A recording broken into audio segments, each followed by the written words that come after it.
Hello दोस्तों, welcome to PW only IAS. देखिए, आज से हम स्टार्ट कर रहे हैं हमारी इकोनॉमी दिस वीक की सीरीज। जैसे फॉर एग्जांपल आज के सेशन में हम डिस्कस करेंगे 29 मई से लेकर 4 जून के बीच में कुछ इंपॉर्टेंट करंट अफेयर्स को। इसी तरह से हर संडे के संडे ये इकोनॉमी दिस वीक आपको मिलती रहेगी। अब इस पर्टिकुलर सीरीज को स्टार्ट करने के दो कारण हैं। एक्चुअली रिज्यूम कर रहे हैं, थोड़ा बीच में गैप आ गया था, बट अब इसको वापस से रिज्यूम कर रहे हैं। देखो, पहला तो रीज़न यही है कि बहुत सारे स्टूडेंट्स को ना इकोनॉमी थोड़ी टफ लगती है, काफ़ी इश्यूज आते हैं इसको समझने के अंदर।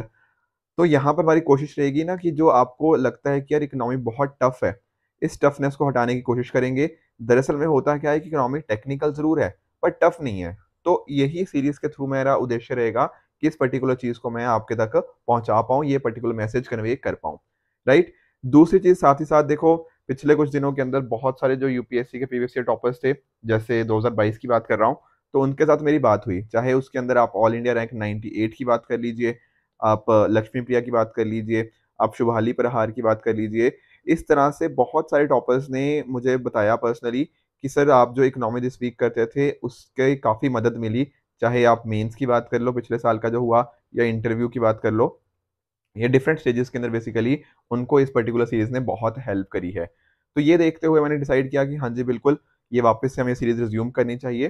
तो आज से हम इस सीरीज़ को रिज़्यूम कर रहे हैं, तो मेक श्योर इस पर्टिकुलर सीरीज़ को आप ध्यान से देखिए, क्योंकि काफ़ी इंपॉर्टेंट कॉन्सेप्ट्स हम इसके अंदर डिस्कस करते रहेंगे। अब देखो, आज के डिस्कशन के अंदर हम टोटल 3 टॉपिक्स डिस्कस करने वाले हैं। हमारा पहला देखो टॉपिक होगा रिगार्डिंग इंडियाज़ ट्रांसफॉर्मेशन, एक मॉर्गन स्टैनली की रिपोर्ट है। अब इस रिपोर्ट के अंदर कुछ इंपॉर्टेंट डेटा मिलेगा, कैसे-कैसे इंडियन इकोनॉमी ने पिछले 1 दशक के अंदर प्रोग्रेस किया है, उसको समझेंगे। साथ में ही हमारा दूसरा टॉपिक होगा जो लेटेस्ट जीडीपी का डेटा आया है, तो पूरा इसको अच्छे से एनालाइज़ करेंगे। तीसरा हमारा टॉपिक रहेगा इमरजेंसी पेमेंट सिस्टम, एक आरबीआई के द्वारा एक बनाया जा रहा है, तो इसको भी समझने की हम कोशिश करेंगे और 3 मुद्दे हम आज डिस्कस करेंगे। इस डिस्कशन की तरफ आगे बढ़ेंगे, बट बिफोर दैट एक छोटी-सी इन्फॉर्मेशन आप सभी के लिए। देखिए, अब थोड़े दिनों के अंदर बेसिकली 100 डेज़ के बाद आप सभी अपना मेंस लिखेंगे जो 2023 की तैयारी कर रहे हैं। अब ऐसा इंश्योर करने के लिए कि आपकी आंसर राइटिंग अच्छे से हो पाए, हमारी टीम ने एक फ्री वर्कशॉप सभी के लिए लॉन्च करी है, ठीक है? अब इस वर्कशॉप में क्या होगा, इस वर्कशॉप के अंदर 3 दिन का स वर्कशॉप है ये, 5th, 6th और 7th ऑफ जून को। यहाँ पर जैसे आप कुछ इंपॉर्टेंट चीज़ें कि आंसर राइटिंग के क्या इंपॉर्टेंट चीज़ें हैं, कैसे यूपीएससी मेंस को हम कैसे डिकोड करें, कौन से कीवर्ड्स वहाँ देखने को मिलते हैं। साथ ही साथ 7 जून को जो एस्से के रिगार्डिंग होगा ना, वो डिस्कशन होगा। तो हर शाम 5 बजे ये डिस्कशन होता होगा, ठीक है ना? होएगा 5th, 6th और 7 जून को हमारा जो ओनली एज़ का ऑफलाइन सेंटर है पटेल नगर के मेट्रो स्टेशन के बिल्कुल पास में आपको देखने को मिल जाएगा। तो यहाँ पर आप डेफ़िनेटली जाकर यहाँ पर इसको देख सकते हो। नीचे मैं डिस्क्रिप्शन में लिंक भी डाल दूँगा, ठीक है? तो मेक श्योर कि आप इस पर्टिकुलर वर्कशॉप को अटेंड कीजिए, राइट? चलिए स्टार्ट करते हैं हमारे पहले टॉपिक से। पहला टॉपिक क्या है हमारा, जो मैं बात कर रहा था, मॉर्गन स्टैनली की जो रिपोर्ट आई है। तो पहले समझते हैं सर ये मॉर्गन स्टैनली क्या है। देखो, मॉर्गन स्टैनली ना एक यूएस बेस्ड बैंक है, ठीक है ना? जो ग्लोबल इन्वेस्टमेंट बैंक होते हैं ना, तो वो है मॉर्गन स्टैनली। ठीक है सर, अब इनके द्वारा एक रिपोर्ट निकाली गई है। सर रिपोर्ट कौन सी है? रिपोर्ट है ये, India equity strategy and economics, how India has transformed in less than a decade. कहने का मीनिंग क्या, पिछले 10 साल के अंदर क्या-क्या चेंजेस आए हैं। मैं एक छोटा-सा डिस्क्लेमर दे दूँ, ये बातें मैं नहीं कर रहा, ये बातें इस रिपोर्ट में लिखी गई हैं, ठीक है ना? थोड़ा-सा मैं आपको अगर शॉर्ट फॉर्म में बताऊँ, तो जो करंट गवर्नमेंट है ना, आप जानते हो 2014 से करंट गवर्नमेंट हुई है, तो इसके रिगार्डिंग काफ़ी बातें करी गई हैं और मोस्टली जो बातें हैं वो सारी पॉजिटिव ही हैं यहाँ पे। ठीक है कि जो करंट सरकार है इसने पिछले 10 साल के अंदर, 9 साल के अंदर बेसिकली काफ़ी अच्छा काम किया है। ये इस रिपोर्ट का एक तरह से क्रक्स है, उसको हम एक-एक करके समझते रहेंगे कि क्या इन्होंने बातें करी हैं। तो देखो, इन्होंने यहाँ पे बात करी है 10 बड़े-बड़े बदलावों की जो पिछले 9 साल के अंदर हमें देखने को मिले हैं। ये है वो 10 बड़े बदलाव। अब जब आप मेंस का आंसर लिखोगे, हो सकता है कि एस्से के अंदर या किसी भी जगह के अंदर, इकोनॉमी के अंदर आपको इस तरह के कुछ चेंजेस लिखने पड़े, ठीक है ना? कि क्या-क्या चेंजेस हुए हैं, तो वो उस वहाँ पर आप इन पॉइंट्स को कोट कर सकते हो। एट द सेम टाइम आप ना जैसे फॉर एग्ज़ाम्पल देखोगे, प्रीलिम्स के अंदर भी आपको हेल्प करेगा। जैसे फॉर एग्ज़ाम्पल इस बार आपने क्वेश्चन देखा था ना कि इंडिया कितने परसेंट गुड्स को एक्सपोर्ट करता है, तो दरअसल में यहाँ पर इस रिपोर्ट के अंदर उसकी भी बात करी गई है, ठीक है? तो इस तरह का कुछ इम्पोर्टेंट डेटा होता है जो प्रीलिम्स में भी आ जाता है, तो प्रीलिम्स के भी वो क्वेश्चन आप सॉल्व कर सकते थे अगर आपने इस रिपोर्ट को पढ़ा होता। तो दोनों जगह पे बेसिकली तीनों जगह पे प्रीलिम्स, मेंस और इंटरव्यू पे इसकी रेलेवेंस हो जाती है। तो चलिए स्टार्ट करते हैं, 10 बड़े चेंजेस की तरफ देख लेते हैं। तो पहला जो बड़ा चेंज इन्होंने बात करी है that is the supply side reforms. अब सर सप्लाई साइड रिफॉर्म का मीनिंग क्या होता है? देखो, एक होता है आपकी डिमांड साइड, ठीक है, और एक होती है आपकी सप्लाई साइड। डिमांड मतलब जैसे मेरे और आपके जैसे कस्टमर्स हैं, हम किसी चीज की डिमांड करते हैं, किसी प्रोडक्ट की डिमांड करते हैं। सप्लाई साइड जहां वो बनी जा रही है, ठीक है ना, जो हमारे इंडस्ट्रीज हैं, जो हमारे कॉर्पोरेट सेक्टर हैं, उसकी यहाँ पे बात हो रही है। तो कहने का मीनिंग क्या है कि सप्लाई साइड के ऊपर कुछ अच्छे रिफॉर्म्स लेके आए गए हैं। जैसे फॉर एग्जाम्पल सबसे इंपॉर्टेंट है कॉर्पोरेट टैक्स। देखो, आज से आप थोड़ा पहले चलोगे ना, तो इंडिया में कॉर्पोरेट टैक्स रेट्स काफी हाई होते थे। दरअसल में 2019 से पहले हमारे यहाँ पे जो कंपनीज थी उनको बहुत हाई टैक्सेस पे करने पड़ते थे। पर 2019 में हमने क्या किया, हमने कॉर्पोरेट टैक्स में एक मेजर कटौती करी। उस वजह से क्या हुआ, अब हमारा जो कॉर्पोरेट टैक्स रेट आप नोटिस करोगे ना, वो कहीं ना कहीं 22-23% के आसपास देखने को मिल जाता है, ठीक है ना। And at the same time अगर कोई नई कंपनी है, बेसिकली कोई नई मैन्युफैक्चरिंग कंपनी है जो 2024 से पहले पहले अपना ऑपरेशंस को स्टार्ट करती है, उसके लिए टैक्स रेट कितना है, 15% के आसपास। अब हुआ क्या ना, पहले हमारे टैक्स रेट ये जो 22-23% की बात कर रहा हूँ आज के टाइम पर, ये 30% या उसके भी ज्यादा होता था, ठीक है ना। तो यहाँ पर क्या होता था, कंपनीज अट्रैक्ट नहीं होती थी इंडिया में, क्योंकि आप खुद सोचो, एक कंपनी ने पैसा कमाया, फिर उसमें से एक अच्छा खासा पोर्शन कहाँ चला गया, टैक्स देने के अंदर। तो क्या वो कंपनी इंडिया में, मतलब इंडिया में अपने ऑपरेशन रन करना चाहेगी? Answer is no. वो कहेगी यार नहीं यार, मैं किसी दूसरे कंट्री में चले जाती हूँ, लेट्स से मैं थाईलैंड चली जाती हूँ, मैं वियतनाम चली जाती हूँ, या सिंगापुर चली जाती हूँ। ऐसे करते थे दूसरी कंपनीज जो होती थी। पर इंडिया ने क्या किया, कॉर्पोरेट टैक्स रेट कम किया, तो दूसरी कंपनीज को हमने क्या किया, अट्रैक्ट करने की कोशिश की है कि हाँ भैया आप इंडिया में आओ, अपना सेटअप करो। अब ये सेटअप करेंगे इंडिया के अंदर, तो कहीं ना कहीं इंडिया को यहाँ पे रोजगार मिलेगा, हमारे जो लोकल लोग हैं उनको यहाँ पे एम्प्लॉयमेंट अपॉर्चुनिटीज मिलेंगी। तो कॉर्पोरेट टैक्स रेट दूसरी कंट्रीज के बराबर में लेके आना, ये एक बहुत इंपॉर्टेंट सप्लाई साइड रिफॉर्म्स था। अब देखो, मान लो अब कंपनी बन गई, आ गई इंडिया में, उसने अपनी फैक्ट्रीज वगैरह सेटअप कर ली, पर कोई सेंस बनेगी अगर इंडिया का इंफ्रास्ट्रक्चर अच्छा ना हो? खुद सोचो ना कि कंपनी है हमारे यहाँ पे, पर अगर अच्छी सड़कें नहीं है हमारे यहाँ पे, अच्छा रेलवेज का साधन नहीं है, ठीक है, अच्छे से हम बाकी चीजें नहीं कर पा रहे, इलेक्ट्रिसिटी नहीं मिल पा रही उनको, तो क्या कंपनी खुश होगी ये सब लगाने में? Answer is no. तो इस वजह से ना हमने इंफ्रास्ट्रक्चर के ऊपर भी बहुत ज्यादा ध्यान दिया है पिछले 8 सालों के अंदर। यहाँ पर आप नोटिस करो, जैसे यहाँ पे बात करिए एयरपोर्ट नेशनल हाईवेज की, तो हुआ क्या, 2006 से लेके 2014 के बीच में लगभग 25 25,700 किलोमीटर के हमारे नेशनल हाईवेज बने, ठीक है। बट 14 से लेकर 22 के बीच में, या 15 से लेकर 23 के बीच में, ये 53.7 किलोमीटर 1000 किलोमीटर थे। तो यहाँ पर एक रोल नेशनल हाईवेज बनाने के अंदर बहुत बढ़ोतरी हुई है। ब्रॉडबैंड का सब्सक्राइबर बेस हमारे यहाँ पे काफी तेजी से बढ़ा है। साथ में रिन्यूएबल इलेक्ट्रिसिटी के लिए भी हम अच्छे से काम कर रहे हैं। आप जानते हो हमारे नेट जीरो के टारगेट्स हैं, हम एनवायरनमेंट को भी प्रोटेक्ट कर रहे हैं। उसी तरह से रेलवेज रूट का भी इलेक्ट्रिफिकेशन हो रहा है। तो कहने का पॉइंट यही है, हमारा जो इंफ्रास्ट्रक्चर है उसके ऊपर ध्यान दे रहे हैं, अच्छी सड़कें, अच्छी ट्रांसपोर्टेशन, ये सारी चीजें दी जा रही हैं ताकि लॉजिस्टिक कॉस्ट को कम करें, कहीं ना कहीं हमारी जो कंपनीज हैं उनको यहाँ पे फायदा पहुंचाया जाए। यहाँ पर इस तरह से सप्लाई साइड रिफॉर्म्स देखे गए हैं। दूसरा जो इंपॉर्टेंट बड़ा चेंज है that is formalisation of the economy. देखो, आप सभी ने जानते होंगे कि कई बार ना आप मान लो कोई प्रोडक्ट खरीदने गए, तो आप दुकानदार के पास जाओगे, वो बोलेगा कि यार आप ना, बिल नहीं मैं दूंगा आपको इसका। कई बार नोटिस किया होगा ना, वो बोलता है कि यार अगर बिल लेना है तो इसका दाम होगा 15,000 रुपए, अगर बिना बिल के लेना है तो आप 13,000 का ले लो। आप सभी ने ये बात कभी ना कभी अपनी लाइफ में नोटिस पक्का करी होगी। यह होता क्या है दरअसल में, होता क्या है ना कि जो हमें किसी भी गुड्स एंड सर्विसेज के ऊपर हमें कुछ टैक्स पे करना पड़ता था, ठीक है, कि अगर कच्चे बिल वगैरह चलते थे, तो उसकी वजह से क्या होता था ना, सरकार के पास ना उतना टैक्स नहीं आ पाता था जितना एक्चुअल में वो उसको, मतलब जितना एक्चुअल में वो बनता था, ठीक है, जो रियल बनता था उतना उसको नहीं मिल पाता था। पर हमने जीएसटी लेकर आए, गुड्स एंड सर्विसेज टैक्स, एक तरह का ही क्या है, ये इनडायरेक्ट टैक्स है, ठीक है। हमने कोशिश करी वन नेशन वन टैक्स लाने की। तो ओवर द टाइम ना स्टार्टिंग में कुछ दिक्कतें आई जीएसटी इंप्लीमेंट करने के लिए, पर आज के टाइम पर अगर आप नोटिस करोगे ना, तो जीएसटी कलेक्शन धीरे धीरे बढ़ती ही जा रही हैं। आप लोग भी नोटिस करते होंगे ना, कभी 1.7 लाख करोड़ कलेक्शन हुआ, उससे भी ज्यादा मतलब हमें पिछले महीने देखने को मिला है। तो इस तरह से क्या हुआ, हमने जीएसटी कलेक्ट करते हुए अच्छा काम किया है। अब जो कहीं ना कहीं चोरी होती है टैक्स की, इनडायरेक्ट टैक्स की बात कर रहा हूँ, उसमें एक कमी देखने को मिली है। साथ में ही पहले क्या होता था ना कि बहुत सारे टैक्सेस लगते थे, कुछ सेंट्रल लेवल पे टैक्स लग रहे हैं, कुछ स्टेट लेवल पे टैक्स लग रहे हैं। तो होता क्या था ना, बहुत सारे वेरिएशंस आते थे अक्रॉस स्टेट्स। वेरिएशंस का मतलब क्या है?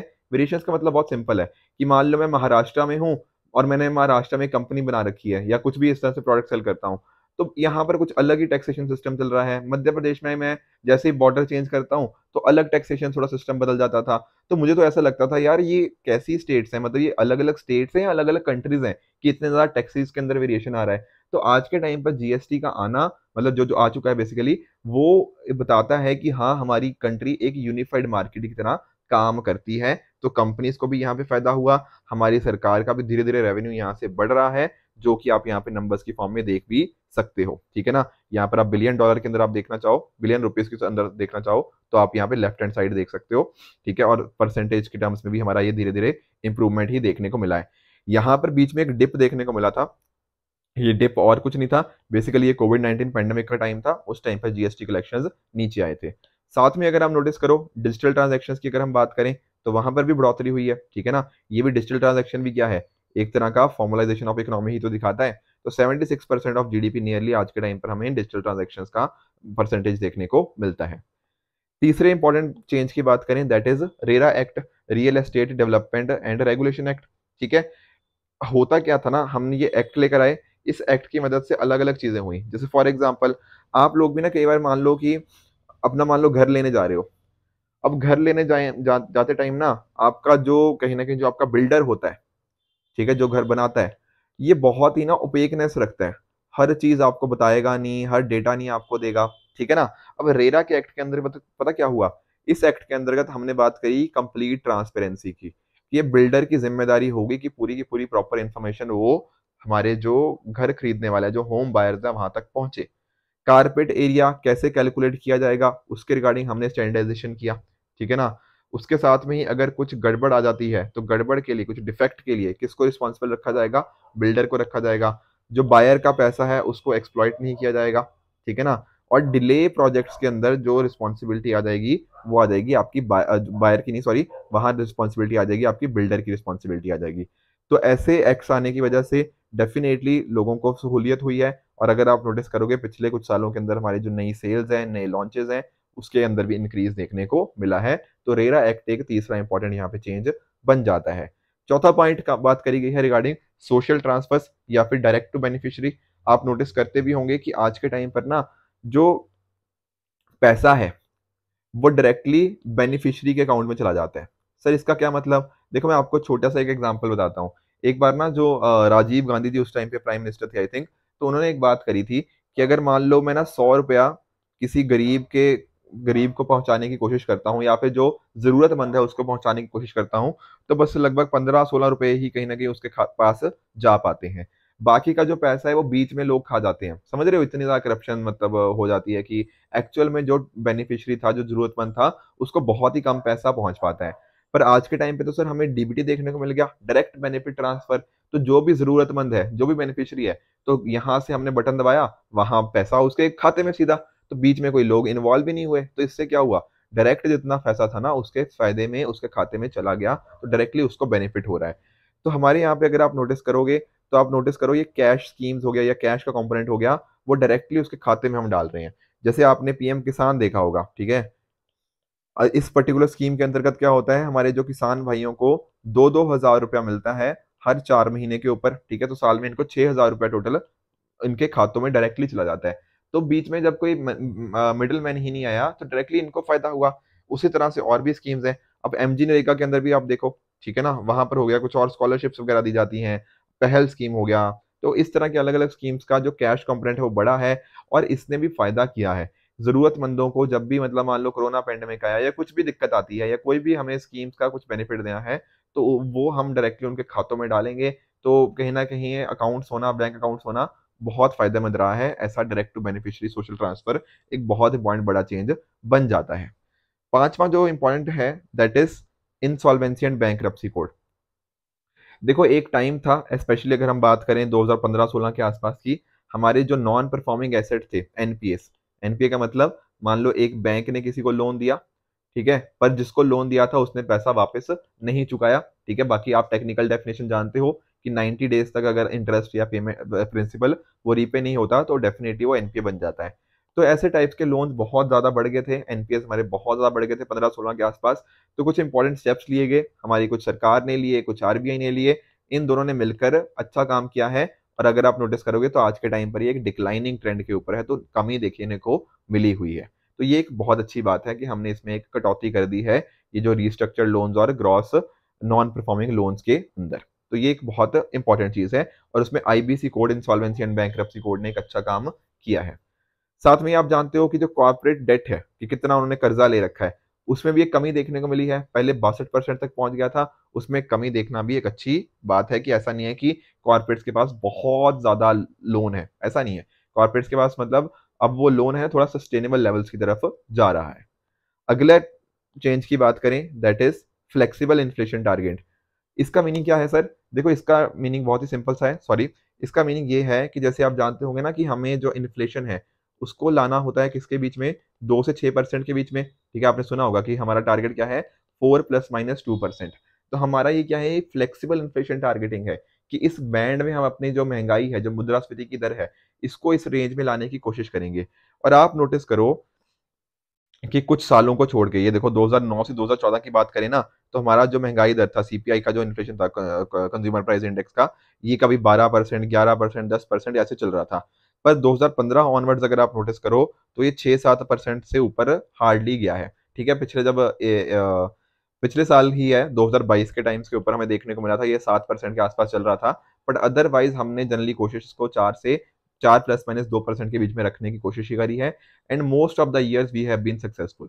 ठीक है, साथ में अगर आप नोटिस करो, हमने ना फेड और आरबीआई की पॉलिसी रेट हाइक को डीकपल किया है। सर इसका क्या मतलब? देखो इसका मतलब बहुत सिंपल सा है। आप जानते होंगे ना कि हम लोग अपनी क्या करते रहते हैं, हम रेपो रेट के अंदर चेंजेस करते रहते हैं जब कहीं ना कहीं हमारे यहाँ पे ग्रोथ की जरूरत होती है।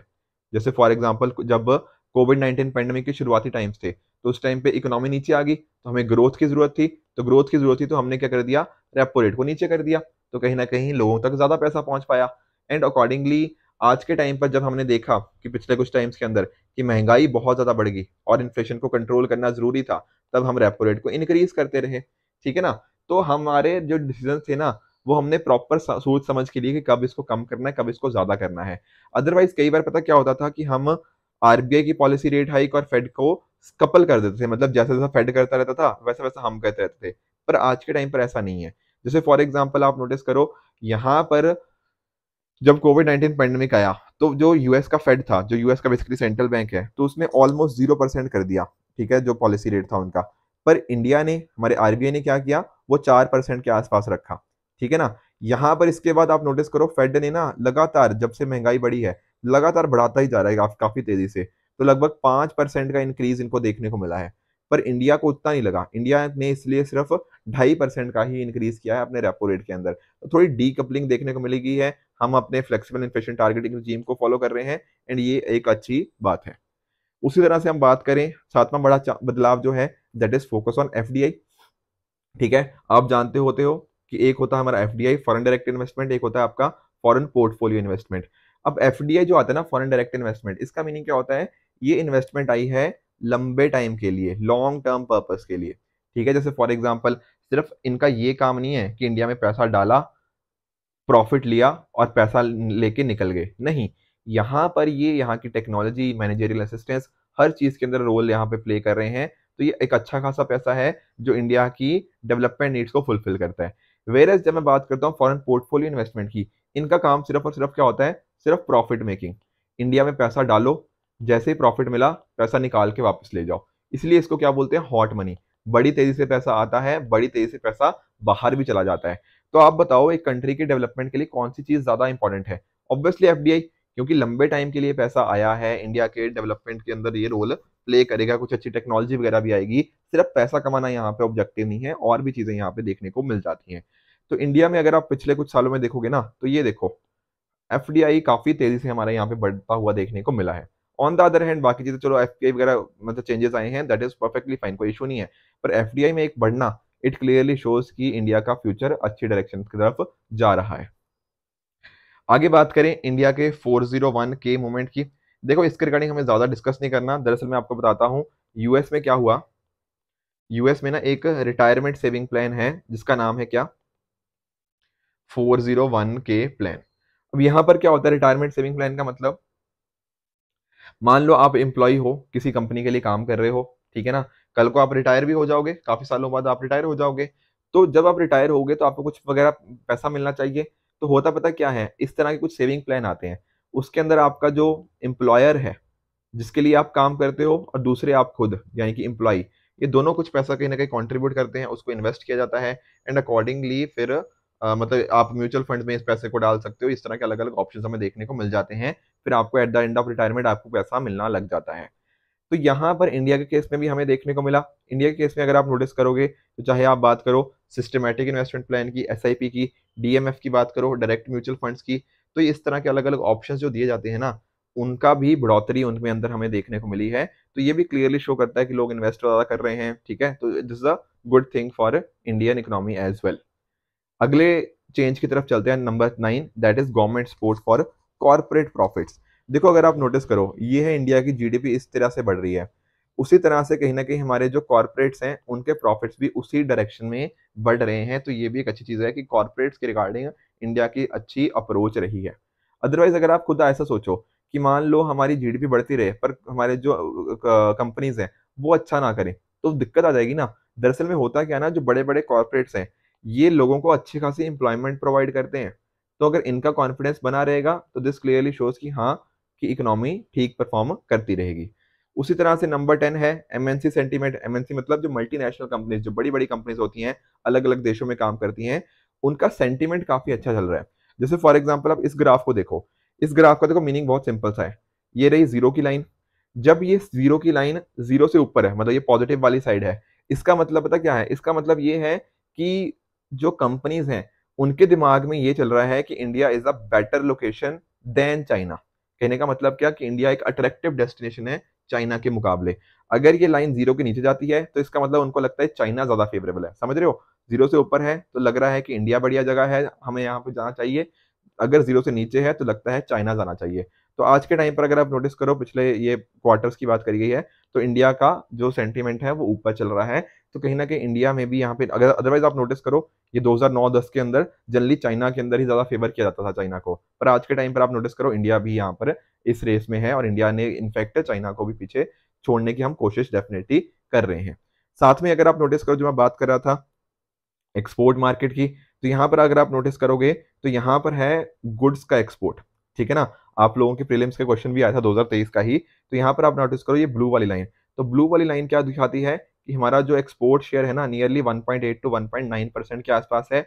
Whereas on the other hand जब मैं बात करता हूँ सर्विस एक्सपोर्ट शेयर की, तो 4.9% या 5% के आसपास ही हम पहुंचने वाले हैं। तो वर्ल्ड मार्केट के अंदर इतना हमारा शेयर है, 1.8 to 1.9% गुड्स का, और उसी तरह से 4.9% के आसपास कहीं ना कहीं सर्विसेज का शेयर है। और ये धीरे धीरे इंक्रीज होता हुआ देखने को मिल रहा है, जो कि काफी अच्छी बात है। ठीक है, तो ये थे 10 बड़े बड़े चेंजेस जो यहाँ पे बात करी गई है जिनके रिगार्डिंग, ठीक है, उनको हमने समझने की कोशिश करी है।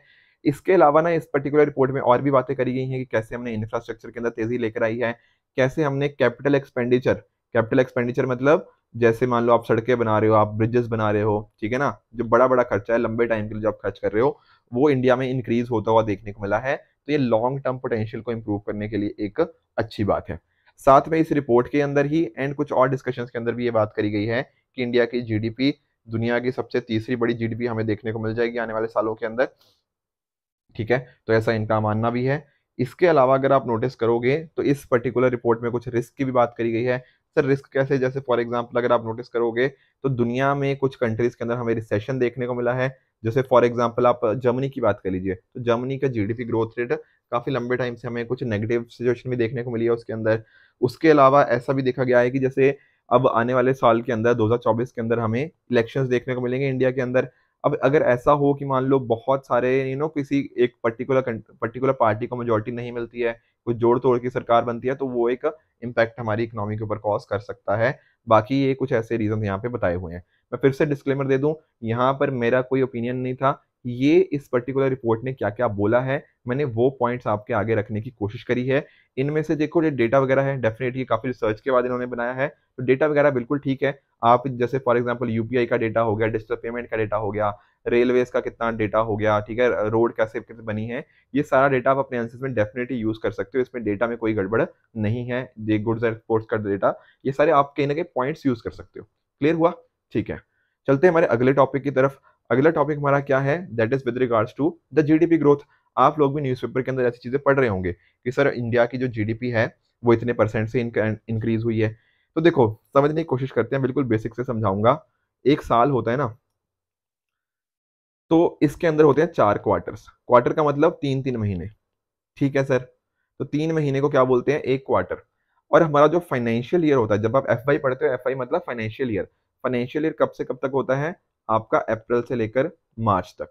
कहने का मतलब कि जैसे पिछले साल का हुआ, तो पिछले साल क्या हुआ, एफवाई जब मैं बात करता हूँ एफवाई 23 की, तो एफवाई 23 का मतलब होगा अप्रैल 2022 से लेकर मार्च 2023। इसको बोलते हैं फाइनेंशियल ईयर, अप्रैल से मई तक, मार्च तक का।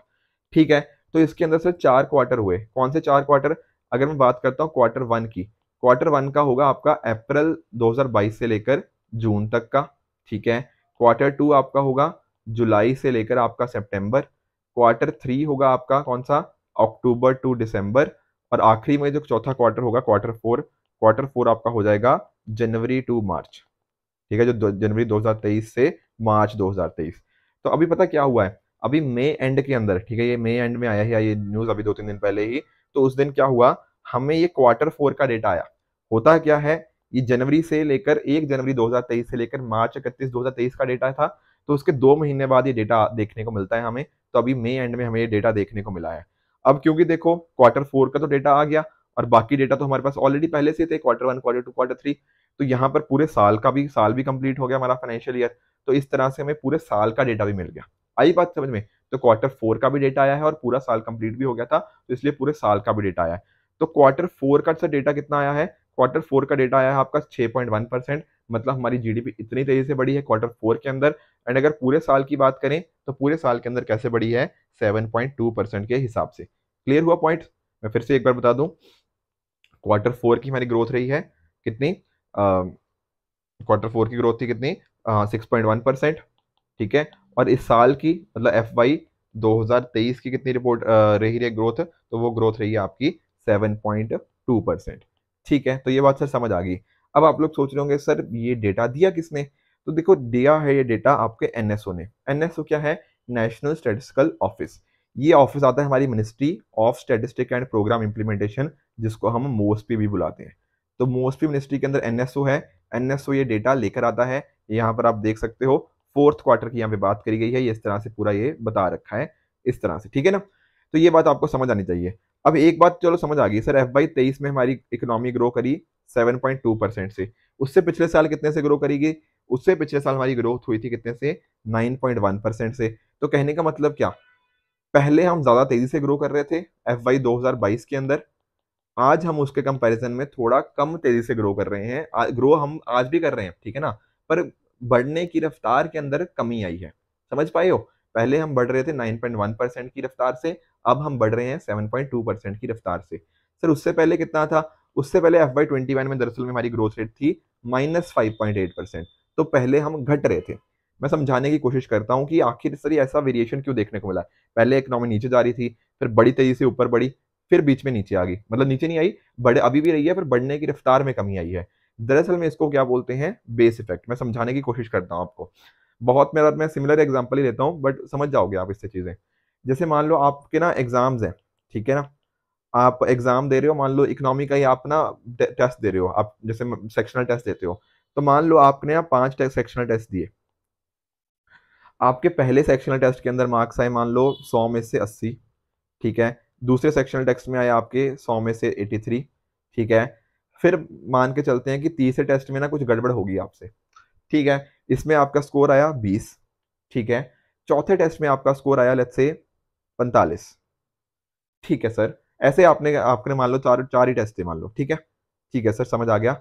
अब पता क्या, बताओ मुझे, आप सिर्फ इतना देखो एक बार, इस चीज को ऑब्जर्व करो, ठीक है। आप बोलोगे कि सर यहाँ पर मेरे मार्क्स थे 20, यहाँ पर मेरे मार्क्स आएंगे 45। तो एक मेजर इंक्रीज हमें यहाँ पे देखने को मिला है। आप बोलोगे कि सर मेरे ना मार्क्स डबल से भी ज्यादा हो गए, 100% से भी ज्यादा इंक्रीज हो गया है कि नहीं। तो यहाँ पर तो आप इस नंबर को देख के बहुत ही खुश हो जाओगे। आप बोलोगे कि सर मैंने तो बहुत ही कमाल कर दिया, मेरे तो मार्क्स डबल से भी ज्यादा हो गए, है कि नहीं? आप ऐसे सोचोगे ना। पर एक्चुअल में अगर आप पूरी पिक्चर को नोटिस करो, आप नोटिस करोगे कि यार मेरे तो मार्क्स पहले 80 83 ऐसे आया करते थे, अब तो मेरे नंबर बड़े ही कम आ रहे हैं, ये तो बहुत ही कम है अगर मैं इस नंबर को देख रहा हूँ। पर हम जीडीपी में क्या देखते हैं? हम जीडीपी में यही तो देखते हैं पिछले साल के मुकाबले कैसा परसेंटेज ग्रोथ हुआ। आई बात समझ में? तो अगर आप यहाँ से जीडीपी देख रहे होंगे ना, तो आपको लगेगा कि यार जीडीपी में बहुत अच्छी खासी ग्रोथ हुई है। पर अगर आप पूरी पिक्चर देखोगे, आपको लगेगा कि नहीं यार, यहाँ तो कुछ गड़बड़ हो गई है। यहाँ तो भले ही मैं इतनी ग्रोथ दिखा रहा हूँ 100% से ज्यादा की, पर इसके पीछे कुछ कारण था कि ये जो 20 नंबर थे ना, ये जो बेस था मेरा, ये बेस ही बहुत कम था। तो अगर मैं थोड़ी बहुत भी इंप्रूवमेंट करता, तो वो दिखाता कि बहुत बड़ी इंप्रूवमेंट करी है। Getting the point? तो ये होता है बेस इफेक्ट। सर अब ये जीडीपी के लिए कैसे हुआ? जीडीपी के साथ आप कैसे लिंक कर पा रहे हो? देखो, जीडीपी के साथ मैं ऐसे लिंक कर पा रहा हूँ, आप याद करो कोविड 19 का पेंडेमिक। ठीक है, अब कोविड 19 का पेंडेमिक आया, उस वजह से क्या आप हमारी जीडीपी ग्रो करेगी? नहीं सर, हम तो कुछ खर्चा ही नहीं कर रहे थे, हम कुछ खर्च ही नहीं कर रहे थे, हमारे जो गुड्स है, गुड्स एंड सर्विस, उनका प्रोडक्शन ही नहीं हो रहा पा रहा था, तो उसमें कमी थी। तो कोविड 19 की वजह से पता क्या हुआ? जीडीपी बहुत कम होगी। जीडीपी कम होगी तो कहीं ना कहीं बेस कम हो गया। वो याद करते रहे ना एग्जाम्पल, जो 20 मार्क्स वाला, वो 20 मार्क्स दरअसल में बेस था, तो बेस कम हो गया। अब बेस कम हो गया, तो मान लो अगले साल मैंने थोड़ा अच्छा भी किया, थोड़ा इसके इसके कंपैरिजन में अच्छा किया, तो मुझे लगेगा यार मैंने तो बहुत बढ़िया कर दिया। पर एक्चुअल में हमारी जीडीपी अभी शायद उतनी भी नहीं थी जितनी पहले हुआ करती थी। देखा था ना कि पहले स्कोर आते थे 80 83, फिर आया 20, फिर आया 45। तो 45 20 के कंपैरिजन में, ये बेस के कंपैरिजन में काफी अच्छा लगा, पर एक्चुअल में हम इसके आसपास भी नहीं पहुंचे। तो इस तरह से ये जो नंबर थे ना, ये जो मैं बता रहा था कि पहले हमारी, ये देखो FY 21 क्या था हमारा, कोविड पेंडेमिक का ईयर, उस टाइम हमारी जीडीपी आई नेगेटिव। फिर 22 में ये जो 9.1% ज्यादा इतनी क्यों दिखी? ये इसलिए दिखी क्योंकि ये बेस कम हो गया था, उसके कंपैरिजन में काफी अच्छी खासी दिखी। अब आज के टाइम पर हमें 7.2% देखने को मिल रहा है, तो इसको बोलते हैं बेस इफेक्ट, की बेस इतना कम हो गया है कि उसका हमें इम्पैक्ट देखने को इतना लग रहा है कि बहुत ज्यादा तेजी से बढ़े हैं। तो सर बेस इफेक्ट तो चलो समझ आ गया। अब थोड़ा नंबर्स को और हम डिसाइफर करते हैं। बिल्कुल करेंगे। देखो, एक होता है हमारा, क्या होता है, मैं आपको थोड़ा और समझाता हूँ, पहले रियल और नॉमिनल जीडीपी समझा देता हूँ, फिर आते हैं उस नंबर्स के ऊपर। एक होती है हमारी रियल जीडीपी, एक होती है हमारी नॉमिनल जीडीपी। समझने की कोशिश करते हैं। आई एम श्योर, देखो जीडीपी तो सबको पता होगा, जीडीपी मैं आपको नहीं समझाऊंगा। सिंपल अगर थोड़ा सा बताऊं, it is the sum total of all final goods and services, जो कहीं ना कहीं एक पर्टिकुलर इकोनॉमी के अंदर प्रोड्यूस होती है ड्यूरिंग अ पर्टिकुलर टाइम, जैसे मान लो एक साल के अंदर या 3 महीने के अंदर, whatever you want to assume. ठीक है सर, जीडीपी तो हमें चलो पता है, पर एक सिंपल सा एग्जांपल लेके चलो। मान लो आपकी कोई ना दुकान है, लेट्स से आपकी शूज की दुकान है, आपकी जूतों की दुकान है। ठीक है, अगर मैं आपसे ये पूछूं कि भैया आपने इस महीने कितना सेल किया, ठीक है, तो आप मुझे बता सकते हो कोई नंबर? लेट्स से आप मुझे बताओगे कि सर मैंने इस महीने तो 10,000 रुपए के जूते बेचे। ठीक है, मैं आपसे एक साल बाद फिर गया, मैंने आपसे पूछा कि भैया अब बताओ, अब आपने कितने रुपए के जूते बेचे? तो आप मुझे बोलोगे कि सर मैंने शायद ना 12,000 रुपए के जूते बेचे। अब अगर आप ऐसा नंबर देख के मेरे सामने बताओगे ना, तो मुझे लगेगा कि शायद शायद ना आपका बिजनेस बहुत अच्छा चल रहा है। क्यों? क्योंकि पिछले साल आप 10,000 रुपए का बिजनेस कर रहे थे, इस साल आपने 12,000 का बिजनेस किया। पर एक गड़बड़ हो सकती है। सर गड़बड़ कैसी? मैं आपको एग्जांपल समझाता हूँ। मान लो पहले आपका जूता होता था 500 रुपए का, ठीक है, और 500 रुपए के आपने कितने जूते बेचे? 200 जूते बेचे होगे, तभी तो, सॉरी 20 जूते बेचे होगे, नॉट 200। आपने 20 जूते बेचे होंगे, तब आपने कहीं ना कहीं 10,000 रुपए का बिजनेस किया होगा। ठीक है, अब ये थे कितना, ये था क्वांटिटी कितना बेचा, और ये था आपका प्राइस। ठीक है सर, अब एक साल बाद ये भी तो हो सकता है कि आपके जो जूतों का दाम था, जो 500 रुपए के जूते थे, वो मार्केट में महंगाई आ गई। महंगाई होने की वजह से कहीं ना कहीं ऐसा भी तो हो सकता है कि जूतों का दाम जो था वो 1,200 रुपया हो गया, और जो आपका प्राइस था, नॉट, ये नहीं, सॉरी, क्वांटिटी, हो सकता है आपका जो प्राइस था, जो पहले 20 रुपए का एक जूता आता था, हो सकता है वो जूता अब 40 रुपए का हो गया हो। ठीक है ना? और आपने सिर्फ जूते कितने बेचे? 300 रुपए। ठीक है ना? तब भी तो बिजनेस आपका 12,000 का हुआ। अब यहाँ पे मुझे एक गड़बड़ दिखी। गड़बड़ क्या दिखी? कि पहले आप 500 जूते बेच पा रहे थे, आज के टाइम पर सिर्फ 300 जूते बेच पा रहे हो। आपका जो नंबर ज्यादा दिख रहा है ना, ये जो कि पहले 10,000 का बिजनेस था 12,000 का बिजनेस हो गया, ये क्यों ज्यादा दिख रहा है? ये ज्यादा इसलिए दिख रहा है क्योंकि मार्केट में ना महंगाई आ गई है। महंगाई आने की वजह से आपका बिजनेस बढ़ा है। तो क्या ये एक अच्छी चीज है? नहीं। आप आपने सिर्फ ये देखा ना, आप अगर सिर्फ ये देखोगे कि एक्चुअल में पहले महीने, पिछले महीने में 500 जूते बेच पा रहा था, अब मैं सिर्फ 300 जूते बेच पा रहा हूँ, तो आप तो थोड़ा डर जाओगे ना, यार मेरे तो नंबर्स खराब हो रहे हैं, मैं उतने जूते बेच ही नहीं पा रहा। जो ये आपका इन्फ्लेटेड नंबर था, जो ये ज्यादा नंबर आपको देखने को मिला कि मैंने ज्यादा बिजनेस किया है, ये इसलिए था क्योंकि मार्केट में महंगाई आ गई, इसलिए आपका बिजनेस बढ़ा है। अदरवाइज क्वांटिटी के टर्म्स में तो आपने अच्छा काम नहीं किया। अब अगर आप खुद सोचो, मान लो मैं अगर प्राइस को कांस्टेंट मान लूं, ठीक है ना, प्राइस को मान लूं लेट्स से कांस्टेंट, उस कांस्टेंट के बेसिस के ऊपर मैं कोशिश करूं कैलकुलेट करने की कि कितना आपका बिजनेस रहा, तो उसको अगर देखते हैं, तो मान लो क्वांटिटी आपकी थी 500 ही, ठीक है ना, सॉरी प्राइस आपका, अब कांस्टेंट प्राइस आपका क्या रहेगा, एक सेकेंड, एक सेकेंड सॉरी, हाँ, तो प्राइस आपका क्या मान लेते हैं, कांस्टेंट। फिर उसके बेसिस के ऊपर देखने की कोशिश करते हैं कि आपने कितना बिजनेस किया। तो अगर आप ऐसा करते हो ना कि आप प्राइस एक बेस ईयर वाले का प्राइस ले लेते हो, तब आप कहीं ना कहीं चीजों को कैलकुलेट करने की कोशिश करते हो, वो बताता है कि आपका रियल जीडीपी कैसे बढ़ रही है। वेयर एज अगर आप जो प्राइस लेते हो आपके करंट प्राइजेस, करंट मतलब जो करंट साल वाले प्राइजेस हैं, वो आपको क्या बताता है, नॉमिनल जीडीपी। फर्क समझ आया?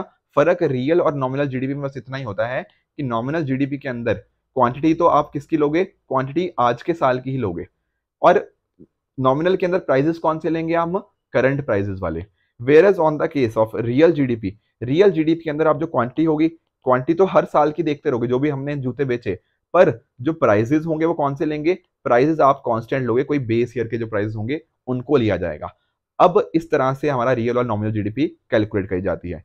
तो यहां पर आप नोटिस करो, यहां पर बात कर रहा है वो 2011-12 प्राइजेस, कहने का मीनिंग क्या, ये यहां पर बात कर रहा है किसकी, आपकी रियल जीडीपी की। रियल जीडीपी के अंदर क्या था, आपके प्राइजेस कांस्टेंट रहते हैं, तो हमने ये जो बेस ईयर था ना 2011-12, उसके प्राइजेस ले लिए, उसके हिसाब से हम चीजें देख रहे हैं। अब यहाँ पर ना महंगाई का उतना रोल नहीं रहेगा। अब ऐसा नहीं होगा कि महंगाई की वजह से आपको जीडीपी ज्यादा दिख रही है, नहीं, ये जो नंबर्स हैं ये कहीं ना कहीं आपने क्वांटिटी ज्यादा प्रोड्यूस करी है उस वजह से ज्यादा देख रहे हैं, वो बात यहाँ पे हो रही है।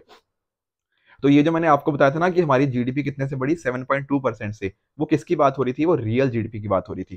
तो यहाँ पर आप नोटिस कर सकते हो कि 2021-22 के अंदर ये रही आपकी जीडीपी, आपका जीडीपी कितना था, 149 लाख करोड़ के आसपास। 22-23 के लिए नंबर क्या हो गया, 160 लाख करोड़ के आसपास देखने को मिला। तो टोटल चेंज कितना आया, ये अगर आप इसका कैलकुलेट करोगे ना कि मतलब final minus initial by initial, ऐसे ही तो परसेंटेज चेंज निकालते हैं, तो इसको अगर आप करोगे 160 lakh minus 149 lakh divide by 149 lakh into 100%, तो आपका आ जाएगा आंसर 7.2%। तो इस तरह से कहीं ना कहीं हम अपनी जीडीपी को कैलकुलेट करते हैं। ये फर्दर जीडीपी के आप और कंपोनेंट्स आप जानते होंगे, जैसे प्राइवेट कंजम्पशन हो गया, एक्सपेंडिचर हो गया, ये आप नोटिस कर सकते हो, गवर्नमेंट फाइनल कंजम्पशन एक्सपेंडिचर हो गया, आपका इन्वेस्टमेंट कैसा रहा वो हो गया, एंड लास्टली एक्सपोर्ट और इम्पोर्ट क्या रहे उस हिसाब से। आप सभी जानते हैं ना जीडीपी का formula, consumption expenditure, investment expenditure, government expenditure plus net exports, ठीक है। ये सी दरअसल में और कुछ नहीं, आपका प्राइवेट फाइनल कंजम्पशन एक्सपेंडिचर ही है। आई और कुछ नहीं, आपका ग्रॉस फिक्स कैपिटल फॉर्मेशन ही है। जी और कुछ नहीं बल्कि ये गवर्नमेंट फाइनल कंजम्पशन एक्सपेंडिचर ही है। और नेट एक्सपोर्ट्स के अंदर क्या होता है, एक्सपोर्ट्स को हम ऐड करते हैं, उसमें से इंपोर्ट्स को माइनस कर देते हैं, तो एक्सपोर्ट माइनस इंपोर्ट भी इसके अंदर इंक्लूड है, तब जाके आपकी इतनी जीडीपी बन जाती है। ध्यान रखना, ये जीडीपी कौन सी है, जीडीपी एट कांस्टेंट प्राइजेस या फिर रियल जीडीपी या फिर 11-12 के प्राइजेस, ठीक है ना। ये फर्दर परसेंटेज के टर्म्स में भी इनकी वैल्यू लिखी है, जैसे प्राइवेट कंजम्पशन सबसे ज्यादा रोल प्ले करती है एंड बाकियों की परसेंटेज भी। अब यहाँ पर सर ये कौन से नंबर्स हैं, ये हैं आपके करंट प्राइजेस। कहने का मतलब क्या, यहाँ पर आपकी बात हो रही है किसकी, आपकी नॉमिनल जीडीपी की बात हो रही है, ठीक है। तो यहाँ पे प्राइजेस कौन से लिए गएंगे, करंट साल के। अब यहाँ पे नोटिस करो, अगर हम नॉमिनल जीडीपी कैलकुलेट करने की कोशिश करते हैं ना, तो ये वैल्यू हमें देखने को मिलती है कितनी, 272 लाख करोड़। अब आप लोग सोच रहे होंगे सर वो रियल जीडीपी 160 लाख करोड़ थी, ये नॉमिनल जीडीपी 272 लाख करोड़ है, ऐसा क्यों। ऐसा इसलिए क्योंकि आपने प्राइजेस कौन से लिए हैं, यहाँ पे आपने करंट साल के प्राइजेस लिए हैं ना। तो अगर आप करंट साल के प्राइजेस लोगे तो वो तो ज्यादा होंगे, महंगाई भी तो बढ़ती रही है, ठीक है ना। तो महंगाई बढ़ती रही है तो आपका जीडीपी बढ़ता रहेगा। तो ये आपकी इसलिए क्या हुआ, यहाँ पर रियल जीडीपी इसलिए हमें 160 लाख करोड़ देखने को मिली है क्योंकि हमने क्वांटिटी तो आज की ली है पर प्राइजेस कांस्टेंट वाले लिए हैं। वेरएस नॉमिनल जीडीपी ज्यादा इसलिए दिख रही है क्योंकि हमने यहाँ पे प्राइजेस कौन से ले लिए, करंट प्राइजेस, जो कि ज्यादा होंगे एज कम्पेयर टू 11-12 वाले प्राइजेस के कंपैरिजन में, इसलिए जीडीपी हमें यहाँ पे ज्यादा देखने को मिल जाती है। तो इसका नॉमिनल जीडीपी कितनी होगी आपकी, 272 लाख करोड़, और यहाँ पे परसेंटेज चेंज कितना है आपका, 16% का। तो कोई आपसे बोले ना कि जीडीपी 16% बढ़ी है, वो बात भी ठीक है, पर वो दरअसल में बात हो रही है आपकी नॉमिनल जीडीपी की। जनरली हम जो नंबर बताते हैं वो रियल जीडीपी का ही बताते हैं, क्योंकि उसमें इन्फ्लेशन को हम साइड कर देते हैं, इन्फ्लेशन का इम्पैक्ट वहां पे हमने उसको देख लिया कि अच्छा इन्फ्लेशन का जो कहीं ना कहीं आया ना कि करंट प्राइजेस है उसको नहीं लिया जाता, हम कांस्टेंट प्राइजेस को देखते हैं। क्लियर हुआ? ये सिमिलरली ये चीजें भी यहाँ पे दे रखी हैं। तो ये कुछ बातें थी। जीडीपी ग्रोथ की अगर आप बात करो तो जीडीपी ग्रोथ के अंदर मतलब ना कुछ इंपॉर्टेंट इंडिकेटर्स होते हैं, जैसे इंडेक्स ऑफ इंडस्ट्रियल प्रोडक्शन हो गया, तो इसमें भी हमें एक इंप्रूवमेंट देखने को मिली है। ये पूरा डेटा देख सकते हो आप, ठीक है। होलसेल प्राइस इंडेक्स का भी आप नंबर्स यहाँ पे अकॉर्डिंगली देख सकते हो कि पूरे साल के लिए कैसे रहे हैं। ये बात यहाँ पे Q4 की हो रही है। तो ये कुछ चीजें थी जो हमें पता होनी चाहिए थी with regards to GDP. I hope nominal GDP, real GDP, जो नंबर्स हमने देखे, ये सारी की सारी चीजें हमें यहाँ पे देखने को मिल जाएंगी। हमारा देखो जो अनुमान था ना, हमने अनुमान से थोड़ा बेहतर किया है। हमें एक्सपेक्टेड नहीं था कि हम जीडीपी के अंदर इतना अच्छा नंबर लेकर आ जाएंगे, पर 7.2% is a very good number. और एक्चुअल में हम एक्सपेक्ट कर रहे थे कुछ 6.5 से 7% के बीच में नंबर रहेगा, बट 7% से ऊपर आना हमारे लिए इकोनॉमिकली अच्छी बात है। और ऐसे टाइम्स के अंदर जहां पर पूरी दुनिया के अंदर सिचुएशन थोड़ी खराब है, किसी जगह पे चीजों के दाम बढ़ रहे हैं, किसी जगह पे सिचुएशन अच्छी नहीं है, किसी कोई कंट्री रिसेशन के अंदर जा रही है, ऐसे टाइम के इंडिया की जीडीपी 7.2% से बढ़ना कहीं ना कहीं हमारी इकोनॉमी की स्ट्रेंथ को शो करता है, राइट। तो ये हो गया जीडीपी का टॉपिक। अब चलते हैं हमारे तीसरे और आखिरी टॉपिक की तरफ, that is light weight payment system. अब इसको समझना है, ये आप न्यूज़पेपर वगैरह की कटिंग्स देख सकते हो, ऐसे बहुत सारे आर्टिकल्स न्यूज़पेपर्स में आए, तो हमें ये समझना होगा कि आखिर इसका मीनिंग क्या है, ये लाइट वेट पेमेंट सिस्टम का। और यहाँ पे ये भी देख सकते हो कि आरबीआई ने नए ऑल्टरनेटिव अनाउंस किए हैं to RTGS, NEFT and UPI. अब इसको भी समझते हैं पहले कि सर आखिर है क्या आरटीजीएस, नेफ्ट और यूपीआई। देखो कुछ नहीं है, आपने किसी को मान लो पैसा भेजना है, उसको पैसा भेजने के अलग अलग तरीके हो सकते हैं। आप लोग जैसे यूपीआई के थ्रू भेजते हो, दरअसल वो इसी के थ्रू, आईएमपीएस के थ्रू ही काम करता है, मतलब उसी का एक एक्सटेंडेड वर्जन है। तो आपको थोड़ा इनके बीच में फर्क बता देता हूँ पहले, नेफ्ट, आरटीजीएस और आईएमपीएस के अंदर। देखो मान लो जैसे नेफ्ट क्या होता है, नेफ्ट के अंदर आपके जो चीजें होती है ना, वो बैचेस के फॉर्म में जाती हैं। कहने का मीनिंग क्या, मान लो आपको पैसा भेजना है ना, तो आपको पैसा जाएगा, वो आधे आधे घंटे के बैचेस के ऊपर जाता है। समझ रहे हो कि ऐसा होगा कि मान लो यहाँ से ट्रांजैक्शंस जा रही हैं, इन ट्रांजैक्शंस का एक बैच बन जाएगा, फिर आधे घंटे के अंदर जो जो होगा फिर उतना नेट अमाउंट कहीं ना कहीं ट्रांसफर किया जाएगा। तो यहाँ पर सेटलमेंट ना रियल टाइम नहीं होती। रियल टाइम का मतलब उसी टाइम आप लोग मान लो किसी को पैसा भेजते हो, मान लो आप ऑनलाइन भेजते हो किसी को, मान लो आपने मुझे 100 रुपया भेजना है, तो होता क्या है, आपके अकाउंट से 100 रुपया कट गया, मेरे अकाउंट में 100 रुपया आ गया, इसको बोलते हैं रियल टाइम। पर नेफ्ट के अंदर आपको क्या ध्यान रखना है, नेफ्ट के अंदर हम रियल टाइम की बात नहीं करते। नेफ्ट के अंदर जो ट्रांजैक्शन होती हैं वो आधे आधे घंटे बेसिस के बैचेस पे होती हैं। आरटीजीएस का मीनिंग यही है, रियल टाइम ग्रॉस सेटलमेंट। तो यहाँ पर तो चीजें रियल टाइम पे होंगी एंड सिमिलरली आईएमपीएस में भी चीजें रियल टाइम में होती रहती हैं। बाकी देखो इसके इंपॉर्टेंट पॉइंट फंक्शंस हैं, जैसे फॉर एग्जांपल जो रियल टाइम ग्रॉस सेटलमेंट है ना, वो बड़े बड़े बिजनेसमैन के लिए यूज होता है। तो इसलिए होता क्या है, जो आरटीजीएस है उसमें कम से कम 2 लाख का अमाउंट आपको ट्रांसफर करना ही करना है। ऑन द अदर हैंड अगर आप नोटिस करो, नेफ्ट के अंदर आप मिनिमम 1 रुपया भेज सकते हो, और मैक्सिमम अमाउंट कोई लिमिट तो नहीं है, आरबीआई ने तय करी है, पर बैंक्स ने अपने अपने हिसाब से कुछ लिमिट लगा रखी है।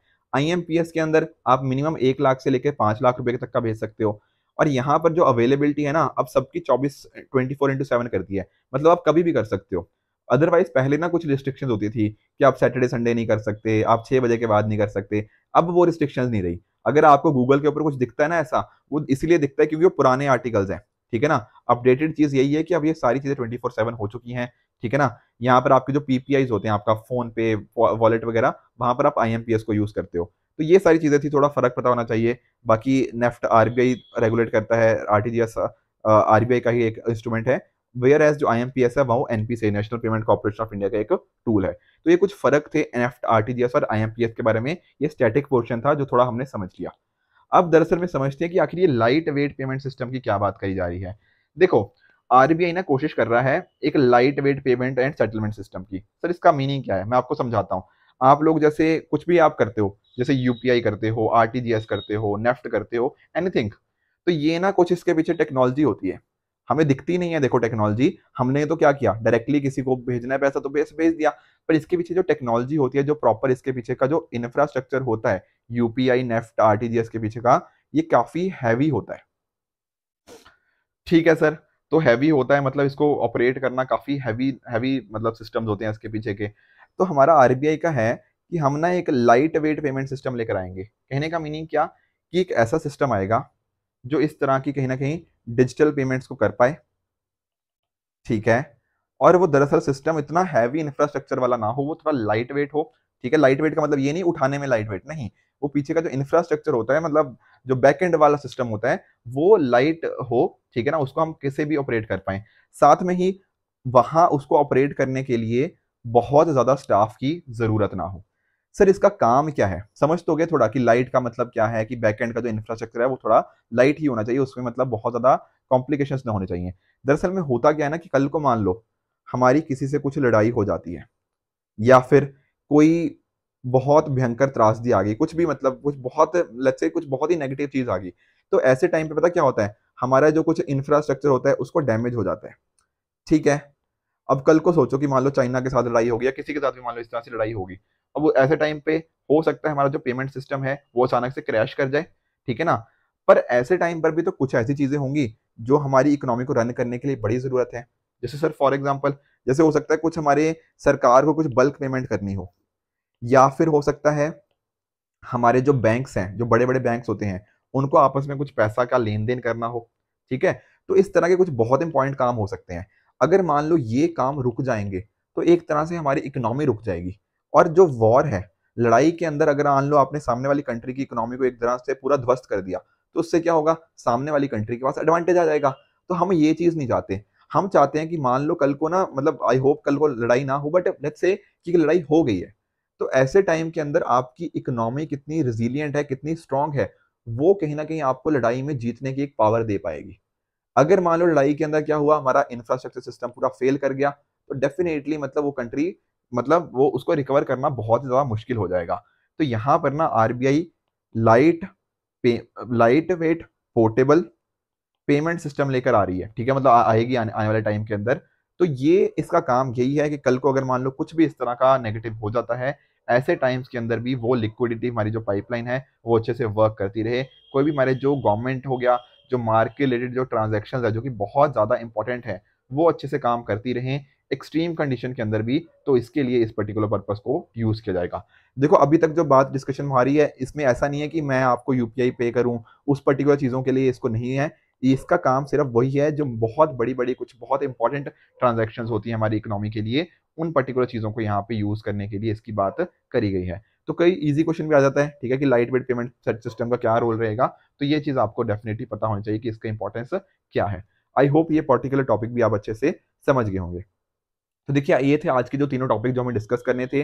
अगर तीनों टॉपिक आपको समझ आए ना, मुझे नीचे बस एक बार कमेंट्स में बता देना कि सर इकोनॉमी टेक्निकल है पर इकोनॉमी टफ नहीं है। इसके साथ में ही अगर आप लोगों ने देखो ये वीडियो देखा है पूरा, तो मुझे ये भी बताना कि सर और क्या चेंजेस हम सोच सकते हैं जो कि हमारी इस पर्टिकुलर सीरीज को और भी बेहतर बनाए। जैसे फॉर एग्जाम्पल कुछ मल्टीपल चॉइस क्वेश्चंस वगैरह हम इसमें इंक्लूड कर सकते हैं, या एनीथिंग लाइक दैट, जो भी आपके दिमाग में आइडियाज हों आप मुझे नीचे कमेंट्स में बताइए। जो जो फिजिबल होंगे मैं डेफिनेटली उनको इंक्लूड करने की यहाँ पे कोशिश करूंगा। बट मेक श्योर इस सीरीज को आप फॉलो कीजिए। आपके जो भी फ्रेंड्स हैं जिनको इकोनॉमी में कोई भी इशू आ रहा है, आप उनके साथ भी इसको शेयर कर सकते हैं, ताकि जो इकोनॉमी का एक डर है ना वो खत्म हो पाए। ठीक है, मैं फिर से बता दूं, इकोनॉमी टफ बिल्कुल नहीं है, इकोनॉमी टेक्निकल होती है। हम जैसे जैसे चीजें उनकी समझते रहते हैं, हम चीजों में बेहतर होते रहते हैं। ठीक है फ्रेंड्स, तो ये था आज का डिस्कशन। आई होप आप सभी को आज का डिस्कशन अच्छे से समझ आया होगा। इसी तरह से आप भी अपने एंड पे हार्डवर्क करते रहिए। Goodbye and good luck.